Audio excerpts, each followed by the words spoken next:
नमस्कार मित्रों, स्वागत है आपका एक बार फिर आपके अपने YouTube चैनल अथर्व एकेडमी में। दोस्तों, ये हमारी यूपी पुलिस कांस्टेबल एवं एसएससी जीडी की स्पेशल सीरीज की 7वीं क्लास है। इसमें हम देखेंगे GK, GS, science, current affair एवं हिंदी के कुछ काफी महत्वपूर्ण प्रश्नों को। तो वीडियो को पूरा जरूर देखिएगा। पहला प्रश्न है, दोहरी शासन प्रणाली की शुरुआत किसने की थी? तो याद रखिएगा, इसका सही जवाब होगा रॉबर्ट क्लाइव ने दोहरी शासन प्रणाली की शुरुआत की थी। अगला प्रश्न है, अनुच्छेद 352 का संबंध किससे है? तो याद रखिएगा, अनुच्छेद 352 का संबंध राष्ट्रीय आपातकाल से है। अगला प्रश्न है, मध्य प्रदेश के प्रथम मुख्यमंत्री कौन थे? तो याद रखिएगा, पंडित रविशंकर शुक्ल मध्य प्रदेश के प्रथम मुख्यमंत्री थे। अगला प्रश्न है, राजभाषा को किस अनुसूची में रखा गया है? तो याद रखिएगा, राजभाषा को 8वीं अनुसूची में रखा गया है। अगला प्रश्न है, ओजोन परत कहां पाई जाती है? तो इसका सही जवाब होगा समताप मंडल में ओजोन परत पाई जाती है। अगला प्रश्न है, बाघ की गुफाएं कहां स्थित हैं? तो याद रखिएगा, धार मध्य प्रदेश में स्थित है बाघ की गुफाएं। अगला प्रश्न है, ऑक्टेन नंबर से किसकी शुद्धता की जांच होती है? तो याद रखिएगा, ऑक्टेन नंबर से पेट्रोल की शुद्धता की जांच की जाती है। अगला प्रश्न है, किस हार्मोन के अत्यधिक उत्पादन से ग्रेव्स रोग होता है? तो याद रखिएगा, थायराइड हार्मोन के अत्यधिक उत्पादन से ग्रेव्स रोग होता है। अगला प्रश्न है, विश्व में सबसे बड़ा नदी मुहाना किस नदी का है? तो याद रखिएगा, सेंट लॉरेंस नदी का मुहाना विश्व में सबसे बड़ा नदी मुहाना है। अगला प्रश्न है, निम्नलिखित में से कहां अंतरराष्ट्रीय मुद्रा कोष का मुख्यालय स्थित है? तो याद रखिएगा, अंतरराष्ट्रीय मुद्रा कोष का मुख्यालय वॉशिंगटन डीसी अमेरिका में स्थित है। और इसके अलावा याद रखिएगा, इसके कुल 190 सदस्य देश हैं और इसकी स्थापना वर्ष 1945 में की गई थी। अगला प्रश्न है, फेस्टिवल ऑफ इनोवेशन का उद्घाटन कहां किया गया है? तो याद रखिएगा, फेस्टिवल ऑफ इनोवेशन का उद्घाटन भोपाल मध्य प्रदेश में किया गया है। अगला प्रश्न है, भारत में रेलवे के जनक किसे माना जाता है? तो याद रखिएगा, लॉर्ड डलहौजी को भारत में रेलवे का जनक माना जाता है। लॉर्ड डलहौजी राजहड़प नीति के लिए जाने जाते हैं। भारत में डाक व्यवस्था की शुरुआत भी लॉर्ड डलहौजी द्वारा ही की गई थी, याद रखिएगा।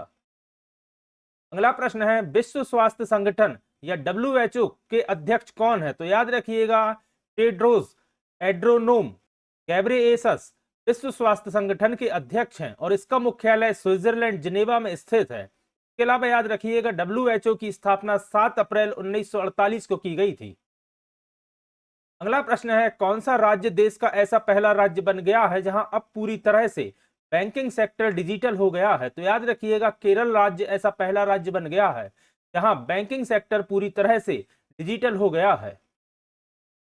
अगला प्रश्न है, किस राज्य के मुख्यमंत्री ने G20 थीम एक धरती एक परिवार एक भविष्य आधारित अंतरराष्ट्रीय पतंग महोत्सव 2023 का उद्घाटन किया, जिसमें 68 देशों के करीब 125 पतंगबाजों ने हिस्सा लिया था? तो याद रखिएगा, यह उद्घाटन गुजरात के मुख्यमंत्री द्वारा किया गया था। अगला प्रश्न है, मैसूर और हम्पी कर्नाटक में दो लोकप्रिय गंतव्य हैं जिन्हें किस नई पर्यटन नीति के एक भाग के रूप में बढ़ावा दिया गया है? तो याद रखिएगा, मैसूर एवं हम्पी को द स्वदेश दर्शन 2.0 योजना के तहत बढ़ावा दिया गया है। अगला प्रश्न है, केरल के उच्च शिक्षा मंत्री आर बिंदु ने महिलाओं के लिए कितने दिनों की मातृत्व अवकाश की अनुमति दी है? तो याद रखिएगा, इसका सही जवाब होगा 60 दिनों के मातृत्व अवकाश की अनुमति दी गई है। अगला प्रश्न है, हाल ही में स्वास्थ्य और परिवार कल्याण मंत्रालय के तहत राष्ट्रीय स्वास्थ्य प्राधिकरण के निदेशक के रूप में किसे नियुक्त किया गया है? इनका नाम याद रखिएगा, प्रवीण शर्मा। अगला प्रश्न है, भारतीय प्रौद्योगिकी संस्थान मद्रास के इंक्यूबेटेड फॉर्म ने किस स्वदेशी मोबाइल ऑपरेटिंग सिस्टम को विकसित किया है? तो याद रखिएगा, इस मोबाइल ऑपरेटिंग सिस्टम का नाम है भार ओएस। अगला प्रश्न है, हाल ही में 115 साल की स्पेन में रह रही, यहां थोड़ी सी मिसप्रिंट है, स्पेन में रह रही अमेरिकी मूल की एक महिला ने नया वर्ल्ड रिकॉर्ड अपने नाम करते हुए गिनीज वर्ल्ड रिकॉर्ड में अपना नाम दर्ज किया है। तो उनका नाम पूछा गया है, तो याद रखिएगा, उनका नाम है मारिया रानायास मोरेरा, जिन्होंने 115 साल की उम्र में गिनीज वर्ल्ड रिकॉर्ड बनाया है। अगला प्रश्न है, भारत के रेगिस्तान में करीब पिछले एक सप्ताह से किन दो देशों का सैन्य अभ्यास, जिसका नाम है साइक्लोन, आयोजित किया गया है? तो इसका सही जवाब होगा साइक्लोन। भारत एवं मिस्र के बीच होने वाला एक संयुक्त सैन्य अभ्यास है जिसका आयोजन राजस्थान के रेगिस्तान में किया गया है। अगला प्रश्न है, भू मालिकों से किस सरकार द्वारा सरकारी परियोजनाओं के लिए उनकी संपत्ति से जमीन खरीदने हेतु शुरू किए गए भूमि पोर्टल के तहत 44 करोड़ रुपए की कीमत की 68 एकड़ जमीन खरीद को मंजूरी मिली है? तो याद रखिएगा यह मंजूरी हरियाणा राज्य सरकार द्वारा मिली है।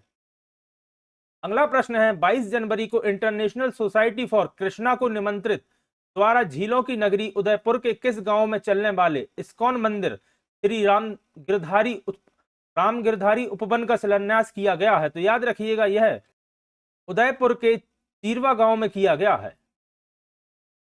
अगला प्रश्न है, छत्तीसगढ़ के बस्तर के कांकेर घाटी राष्ट्रीय उद्यान के पराली बॉर्डर गांव में केले के बागवान में किस नाम से जाने जाने वाला एक दुर्लभ नारंगी रंग का चमगादड़ देखा गया है? तो याद रखिएगा इस चमगादड़ का नाम है पेटेंट बैट। अगला प्रश्न है, भारतीय पुरातत्व सर्वेक्षण ने जनवरी 2023 में बिहार के नालंदा जिले में विश्व धरोहर स्थल नालंदा महाविहार के परिसर के भीतर कितने साल पुराने 2 लघु स्तूपों की खोज की है? याद रखिएगा भारतीय पुरातत्व सर्वेक्षण ने 1200 वर्ष पुराने 2 लघु स्तूपों की खोज की है। और याद रखिएगा नालंदा महाविहार के परिसर के भीतर से यह खोज की गई है जनवरी 2023 में।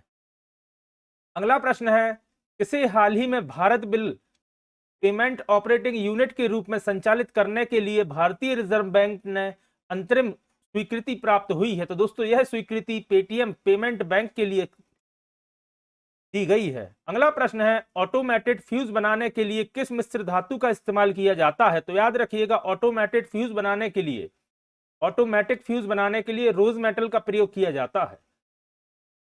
अगला प्रश्न है, हवाई जहाज का ढांचा बनाने के लिए किस मिश्र धातु का इस्तेमाल किया जाता है? तो याद रखिएगा इस मिश्र धातु का नाम है मैग्नीशियम, जो कि हवाई जहाज का ढांचा बनाने के लिए उपयोग किया जाता है। अगला प्रश्न है, एल्यूमिनियम और मैग्नीशियम के मिलने पर किस मिश्र धातु का निर्माण होता है? तो याद रखिएगा एल्यूमिनियम एवं मैग्नीशियम मिलाने से मैग्नीशियम मिश्र धातु का निर्माण किया जाता है। अगला प्रश्न है, पोटेशियम कार्बोनेट, लेड ऑक्साइड व सिलिकॉन मिलाकर किस प्रकार का कांच निर्माण किया जाता है? तो याद रखिएगा पोटेशियम कार्बोनेट, लेड ऑक्साइड एवं सिलिकॉन मिलाकर फ्लिंट कांच का निर्माण किया जाता है। अगला प्रश्न है, कैमरा दूरबीन के लेंस तथा विद्युत बल्ब बनाने के लिए किस कांच का इस्तेमाल किया जाता है? तो याद रखिएगा कैमरा दूरबीन के लेंस तथा विद्युत बल्ब बनाने के लिए फ्लिंट कांच का इस्तेमाल किया जाता है। अगला प्रश्न है, सोडियम सिलिकेट तथा बेरियम सिलिकेट के इस्तेमाल से किस कांच का निर्माण किया जाता है? तो याद रखिएगा सोडियम सिलिकेट तथा बेरियम सिलिकेट के इस्तेमाल से या इनके मिश्रण से पायरेक्स कांच का निर्माण किया जाता है। अगला प्रश्न है, प्रयोगशालाओं के उपकरण बनाने के लिए किस कांच का इस्तेमाल किया जाता है? तो याद रखिएगा प्रयोगशालाओं के उपकरण बनाने के लिए पायरेक्स कांच का ही इस्तेमाल किया जाता है। अगला प्रश्न है, सोडियम कार्बोनेट, कैल्शियम कार्बोनेट व सिलिका के प्रयोग से किस कांच का निर्माण किया जाता है? तो याद रखिएगा सोडियम कार्बोनेट, कैल्शियम कार्बोनेट व सिलिका के प्रयोग से सोडा कांच का निर्माण किया जाता है। अगला प्रश्न है, ट्यूबलाइट तथा बोतल के निर्माण के लिए किस कांच का इस्तेमाल किया जाता है? तो याद रखिएगा ट्यूबलाइट तथा बोतल के निर्माण में सोडा कांच का इस्तेमाल किया जाता है। अगला प्रश्न है, कुक्स कांच का इस्तेमाल किस लिए किया जाता है? तो याद रखिएगा कुक्स कांच का इस्तेमाल धूप के चश्मे के लेंस बनाने के लिए किया जाता है। अगला प्रश्न है, सीरियम ऑक्साइड एवं सिलिका से किस कांच का निर्माण होता है? तो याद रखिएगा सीरियम ऑक्साइड एवं सिलिका से कुक्स कांच का निर्माण किया जाता है। अगला प्रश्न है, अधिक ताप पर गर्म किए जाने वाले कांच के बर्तन व प्रायोगिक उपकरण बनाने में किस कांच का इस्तेमाल किया जाता है? तो याद रखिएगा इसमें पोटास कांच का इस्तेमाल किया जाता है। अगला प्रश्न है, चश्मा, सूक्ष्मदर्शी, टेलीस्कोप एवं प्रिज्म बनाने के लिए किस कांच का इस्तेमाल किया जाता है? तो याद रखिएगा चश्मा, सूक्ष्मदर्शी, टेलीस्कोप एवं प्रिज्म बनाने के लिए प्रकाशीय कांच का इस्तेमाल किया जाता है। अगला प्रश्न है, 1 किलोग्राम शहद में लगभग कितनी कैलोरी ऊर्जा प्राप्त होती है? तो याद रखिएगा 1 किलोग्राम शहद में लगभग 3500 कैलोरी ऊर्जा प्राप्त होती है। अगला प्रश्न है, भारत में कितनी प्रतिशत आबादी के लिए कृषि आजीविका का प्राथमिक स्रोत है? तो याद रखिएगा भारत में 58% आबादी के लिए कृषि आजीविका का प्राथमिक स्रोत है। अगला प्रश्न है अनुच्छेद 110 किससे संबंधित है? तो याद रखिएगा अनुच्छेद 110 धन विधेयक की परिभाषा से संबंधित है।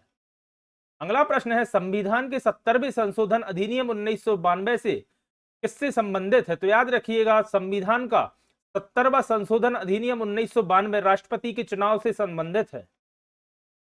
अगला प्रश्न है सिलाप्पादिकारम नाटक मूल रूप से किस भाषा में लिखा गया है? तो याद रखिएगा सिलाप्पादिकारम नाटक मूल रूप से तमिल भाषा में लिखा गया है। अगला प्रश्न है 2011 की जनगणना के अनुसार दूसरा तीसरा सर्वाधिक जनसंख्या वाला राज्य कौन सा है? याद रखिएगा क्रमशः उत्तर प्रदेश, महाराष्ट्र, बिहार, पश्चिम बंगाल। यह 2011 की जनगणना के अनुसार राज्यों का क्रम है बढ़ते से कम की तरफ। सबसे ज्यादा उत्तर प्रदेश, फिर महाराष्ट्र, फिर बिहार, फिर पश्चिम बंगाल। अगला प्रश्न है बेगमपुरी मस्जिद का निर्माण किसने करवाया था? तो याद रखिएगा बेगमपुरी मस्जिद का निर्माण मोहम्मद बिन तुगलक ने कराया था। अगला प्रश्न है निम्न में से गंगा की सहायक नदी कौन सी है?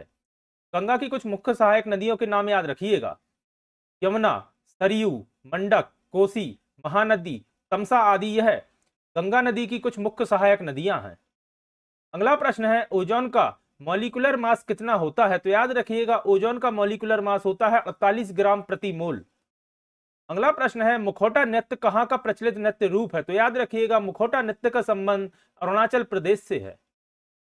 अगला प्रश्न है लघु संविधान किस संशोधन को कहा जाता है? तो याद रखिएगा 1976 के 42वें संविधान संशोधन को लघु संविधान के रूप में जाना जाता है। अगला प्रश्न है कजरी लोक नृत्य किस राज्य से संबंधित है? तो आप सभी जानते हैं कजरी लोक नृत्य का संबंध उत्तर प्रदेश राज्य से है। अगला प्रश्न है छा वर्ण किन वर्णों के सहयोग से बनता है? तो याद रखिएगा छा वर्ण का एवं षटकोण के सा को मिलाकर बनाया जाता है। अगला प्रश्न है ओ और औ का उच्चारण स्थान क्या है? तो याद रखिएगा ओ एवं औ का उच्चारण स्थान कंठोस्थ होता है। अगला प्रश्न है पा, फा, बा, भा एवं मा किसके उदाहरण है? तो यह सभी याद रखिएगा ओष्ठ व्यंजन के उदाहरण है। अगला प्रश्न है हलंत युक्त व्यंजन कब लिखा जाता है? तो याद रखिएगा जब व्यंजन में आ की मात्रा नहीं होती तब हलंत युक्त व्यंजन लिखा जाता है। अगला प्रश्न है त्रा वर्ण किन वर्णों के सहयोग से बना है? तो याद रखिएगा त्रा वर्ण ता एवं रा के सहयोग से बना है। अगला प्रश्न है डा और ढा को क्या कहा जाता है? तो याद रखिएगा डा एवं ढा को विकसित वर्ण कहा जाता है। अगला प्रश्न है ज्ञा वर्ण किन वर्णों के सहयोग से बना है? तो याद रखिएगा ज्ञा वर्ण जा एवं इया के सहयोग से बना है। अगला प्रश्न है सा किस वर्ण का व्यंजन है? तो याद रखिएगा सा मूर्धन्य वर्ण का व्यंजन है। अगला प्रश्न है जीवा द्वारा श्वास के अवरोध के आधार पर व्यंजन को कितने भागों में बांटा गया है? तो याद रखिएगा जीवा द्वारा श्वास के अवरोध के आधार पर व्यंजन को कुल 4 भागों में बांटा गया है। अगला प्रश्न है हिंदी वर्णमाला में अयोगवाह वर्ण कौन से हैं? तो याद रखिएगा अम एवं अहा हिंदी वर्णमाला में अयोगवाह वर्ण कहलाते हैं। अगला प्रश्न है हिंदी में मूलतः वर्णों की संख्या कितनी है? तो याद रखिएगा अगर आपसे मूलतः पूछा जाता है तो वर्णों की संख्या 52 है। अगला प्रश्न है स्टेनलेस स्टील किसका मिश्रण होता है? तो याद रखिएगा स्टेनलेस स्टील लोहा, क्रोमियम एवं कार्बन का मिश्रण होता है। अगला प्रश्न है T20 विश्व कप 2022 में मैन ऑफ द सीरीज किसे चुना गया था? तो याद रखिएगा सैम करन जो कि इंग्लैंड के खिलाड़ी हैं ने T20 विश्व कप 2022 में मैन ऑफ द सीरीज चुना गया था। सैम करन IPL 2023 में सबसे महंगे खिलाड़ी बने जिन्हें 18.5 करोड़ रुपए में खरीदा गया था। अगला प्रश्न है बॉक्साइट किसका अयस्क है? तो याद रखिएगा बॉक्साइट एल्यूमिनियम का मुख्य अयस्क होता है। अगला प्रश्न है 54वां ज्ञानपीठ पुरस्कार किसे दिया गया है? तो याद रखिएगा 54वां ज्ञानपीठ पुरस्कार अमिताभ घोष को दिया गया है। अगला प्रश्न है ठोस कपूर से कपूर वाष्प बनाने की प्रक्रिया क्या कहलाती है? तो याद रखिएगा इस प्रक्रिया को उदर्भपातन के रूप में जाना जाता है या इस नाम से जाना जाता है उदर्भपातन। अगला प्रश्न है मनुष्य आर्द्रता में परेशानी महसूस करता है, इसका क्या कारण है? तो याद रखिएगा क्योंकि पसीना आर्द्रता के कारण वाष्पित नहीं हो पाता, इस कारण से मनुष्य आर्द्रता में परेशानी महसूस करता है। अगला प्रश्न है किसी द्रव्य का उसके क्वथनांक से पूर्व उसके वाष्प में बदलने की प्रक्रिया क्या कहलाती है? तो याद रखिएगा इसे ही वाष्पीकरण कहा जाता है। अगला प्रश्न है, उबलते हुए जल की अपेक्षा, यहां मिसप्रिंट है थोड़ी सी, भाप से हाथ अधिक जलता है, इसका क्या कारण है? तो याद रखिएगा, उबलते हुए जल की अपेक्षा भाप से हाथ जलने का कारण है भाप में गुप्त ऊष्मा होती है, इस कारण से जल की अपेक्षा भाप से हाथ जल्दी जलता है या ज्यादा जलता है। अगला प्रश्न है, ऊष्मा गतिकी का प्रथम नियम क्या बताता है? तो याद रखिएगा, ऊष्मा गतिकी का प्रथम नियम बताता है ऊर्जा संरक्षण की पुष्टि करता है। अगला प्रश्न है, प्रकाश तरंग किस तरह की तरंग है? तो याद रखिएगा, प्रकाश तरंग एक अनुप्रस्थ तरंग है। अगला प्रश्न है, इंडियन गर्ल पुस्तक के लेखक कौन है? तो याद रखिएगा, इंडियन गर्ल पुस्तक के लेखक हैं चेतन भगत। अगला प्रश्न है, उस उपराष्ट्रपति को उनके पद से हटाने के लिए कितने दिनों पूर्व सूचित करना होता है? तो याद रखिएगा, उपराष्ट्रपति को उनके पद से हटाने के लिए 14 दिन पहले सूचित करना होता है। अगला प्रश्न है, मध्य प्रदेश के हबीबगंज रेलवे स्टेशन का नाम परिवर्तित करके क्या रख दिया गया है? तो याद रखिएगा, मध्य प्रदेश के हबीबगंज रेलवे स्टेशन का नाम बदलकर रानी कमलापति रेलवे स्टेशन कर दिया गया है। कौन रानी कमलापति के सम्मान में मध्य प्रदेश सरकार ने नवंबर 2021 में हबीबगंज स्टेशन का नाम बदलकर रानी कमलापति स्टेशन कर दिया था। पश्चिम मध्य रेलवे का हबीबगंज स्टेशन अब रानी कमलापति स्टेशन के नाम से जाना जाता है, जो कि भोपाल शहर में स्थित है, और यह भारत का पहला निजी रेलवे स्टेशन है, याद रखिएगा। अगला प्रश्न है, भारतीय ओलंपिक संघ के प्रथम अध्यक्ष कौन थे? तो याद रखिएगा, सर दोराबजी टाटा भारतीय ओलंपिक संघ के प्रथम अध्यक्ष थे। अगला प्रश्न है, मयूर नृत्य किस नृत्य को कहा जाता है? तो याद रखिएगा, मलयाट्टम नृत्य को ही मयूर नृत्य के रूप में जाना जाता है। अगला प्रश्न है, फीफा विश्व कप कितने वर्षों के अंतराल से होता है? तो याद रखिएगा, फीफा वर्ल्ड कप, जो कि एक फुटबॉल का वर्ल्ड कप है, 4 वर्षों के अंतराल से होता है। अगला प्रश्न है, धोलावीरा को कितने भागों में बांटा गया है? तो याद रखिएगा, धोलावीरा को कुल 3 भागों में बांटा गया है। तो दोस्तों, ये थी हमारी यूपी पुलिस कांस्टेबल एवं एसएससी जीडी की स्पेशल सीरीज की 7वीं क्लास। आशा करता हूं आज की क्लास आपके लिए पसंद आई होगी। अगर आज की क्लास आपको पसंद आई है तो वीडियो को लाइक करें, कमेंट करें, और अगर आपने अभी तक अथर्व एकेडमी चैनल को सब्सक्राइब नहीं किया है तो चैनल को सब्सक्राइब करें एवं ज्यादा से ज्यादा लोगों तक शेयर करें। जल्दी ही फिर हाजिर होता हूं अपनी अगली क्लास के साथ। धन्यवाद दोस्तों।